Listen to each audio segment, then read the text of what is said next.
اردو کے چاہنے والوں کو میرا یعنی شکیل صدیقی کا آداب۔ ایک ضدی شاعر منور رانا کی تیسری قسط لے کر آپ کے روبرو حاضر ہوں۔ جیسا کہ میں نے پہلے بیان کیا کہ منور رانا کی شاعری، ان کی نظم ہو یا نثر ہو، ان کے اشعار جب بھی کانوں کو سنائی پڑتے ہیں تو ایک منظر کشی جو سامنے آتی ہے، بات چاہے ماں پر لکھی گئی نظم کی ہو، بیٹی پر لکھی گئی نظم کی ہو، یا پھر ان کے مہاجر نامہ جو انہوں نے اپنی بھتیجی کے لیے لکھی اس کی بات ہو، یا مزدوروں پر لکھی ہوئی بات۔ اور اسی لیے کہتے ہیں کہ منور ہونا آسان نہیں ہے، ہر کوئی منور نہیں ہوتا۔ منور رانا کی شاعری میں جو ایک کسک ہے، گدگداہٹ ہے، محبت ہے، ہر طرح کا رنگ اور ہر طرح کی چاشنی ان کی شاعری میں پائی جاتی ہے۔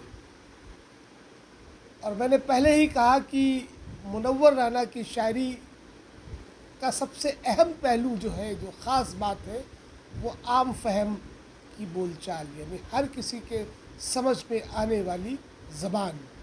سب سے بڑی خاصیت منور رانا صاحب کی یہ ہے۔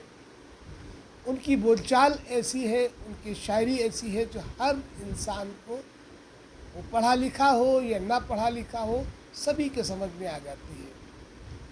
اور وہ ان شاعروں سے بالکل الگ ہو جاتے ہیں جو ہندی سے پرہیز کرتے ہیں، یہاں تک کہ اردو ہندی کو سگی بہنیں بتانے والا ان کا شعر یک بیک ہی زبان پر آ جاتا ہے۔ وہ لکھتے ہیں کہ لپٹ جاتا ہوں ماں سے اور موسی مسکراتی ہے، لپٹ جاتا ہوں ماں سے اور موسی مسکراتی ہے، میں اردو میں غزل کہتا ہوں ہندی مسکراتی ہے۔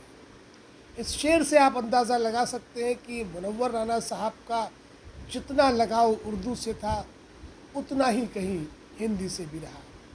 دراصل منور رانا صاحب کے اگر پورے ادبی سفر کو دیکھیں تو دیکھنے سے یہ پتہ چلتا ہے کہ یہ محض ایک شعر نہیں ہے، انہوں نے اسے جیا ہے، کردار میں جیا ہے، اسے برتا ہے۔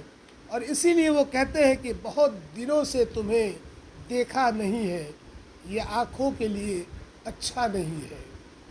منور رانا صاحب ایک بہت ہی عمدہ شاعر ہیں۔ ان کے دو پسندیدہ شاعر ہوئے ہیں، فیورٹ شاعر ہوئے ہیں۔ پہلے ان کے استاد والی آسی صاحب اور دوسرے راحت اندوری صاحب، دونوں ہی ان کے پسندیدہ شاعر رہے ہیں۔ منور رانا صاحب نے دشکوں تک ہندی اور اردو کی اسی طرح سے خدمت کی ہے جس طرح سے ایک باپ اپنا بیٹے اور بیٹی کی خدمت کرتا ہے۔ جس طرح کی انہوں نے غزلیں لکھی، جس طرح کی انہوں نے اپنے نظم لکھی ہیں، ان سے یہ صاف ظاہر ہوتا ہے کہ منور رانا صاحب ایک عام انسانوں جیسے ہیں اور بڑی آسانی سے گہری سی گہری بات کو بھی وہ خوبصورتی سے کہہ دیا کرتے ہیں۔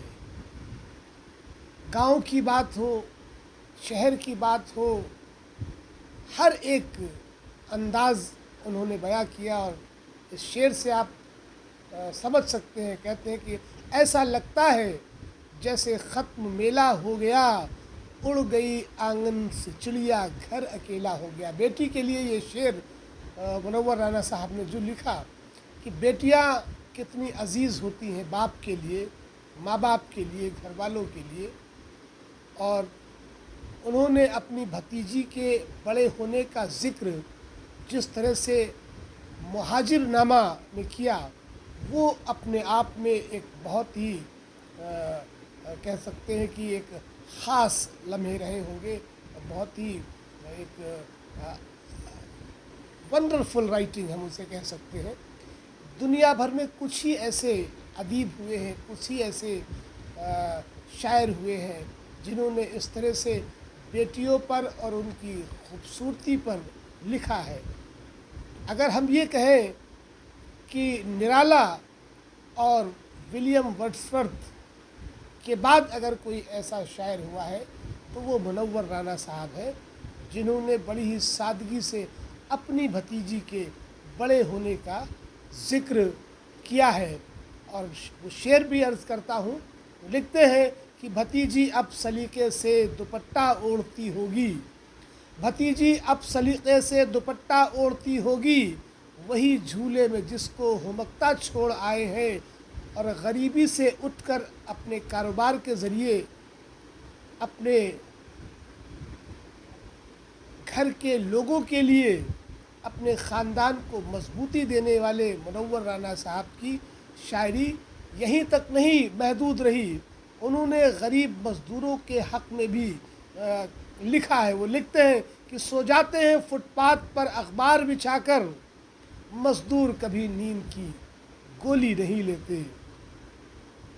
یا بھٹکتی ہے ہوس دن رات سونے کے دکانوں میں، غریبی کان چھدواتی ہے تنکا ڈال لیتی ہے. تو کہنے کا مطلب یہ ہے کہ منور رانا صاحب ایک ایسے شاعر ہیں جنہوں نے ہر ایک مضمون کو لیا ہے، ہر ایک موضوع کو لیا ہے. وہ بات بیٹی کی ہو، یا بات ماں کی ہو، یا پھر غریبی کی ہو، غربت کی ہو، ہر ایک شعبے میں انہوں نے کام کیا. اور ہندی اور اردو کا جس طرح سے انہوں نے سماویش کیا، جس طرح سے انہوں نے اس کو یکجا کیا، ایک ساتھ لے کر اس کو انہوں نے اس طرح سے پرویا ہے اپنی نظموں میں، اپنی غزلوں میں، کہ ہر انسان کے سمجھ میں آنے والی ایسی شاعری ہے. اور وہ صرف اگر کوئی کر سکتا ہے تو منور رانا صاحب کر سکتے ہیں. فی الحال ایک ضدی شاعر منور رانا صاحب کی تیسری اور یہ آخری قسط تھی. اس کے آگے ہم کئی ایسے ایپیسوڈ آپ تک لے کرائیں گے، کئی ایسے شعراء اکرام کی زندگی اور ان کی شاعری اور ان کی ادبی جو ان کے کام رہے ہیں، ادبی خدمات رہی ہیں، اس کا بھی ہم ذکر کریں گے. فی الحال کے لیے اردو کی دنیا بہار لکھنؤ میں آج اتنا ہی. ہمارے ویڈیو کو زیادہ سے زیادہ آپ لائک کریں، شیئر کریں، کمنٹ کریں اور سبسکرائب ضرور کریں، تاکہ اردو کے حوالے سے گھر گھر تک ان شعراء کرام کی زندگی کے بارے میں وہ باتیں پہنچیں، وہ میسج پہنچے. وقت نہیں ملتا ہے پڑھنے کا، لیکن اس چھوٹے سے ویڈیو کے ذریعے ہم کوشش ضرور کر رہے ہیں کہ آپ تک ان تمام شعراء کرام کے بارے میں وہ جانکاریاں پہنچائیں، اور جو موجودہ وقت کے شعراء کرام ہیں، کوی ہیں، ان کے بارے میں ہم آپ تک وہ تمام جانکاریاں پہنچائیں. فی الحال کے لیے دیجیے شکیل صدیقی کو اجازت. شب بخیر.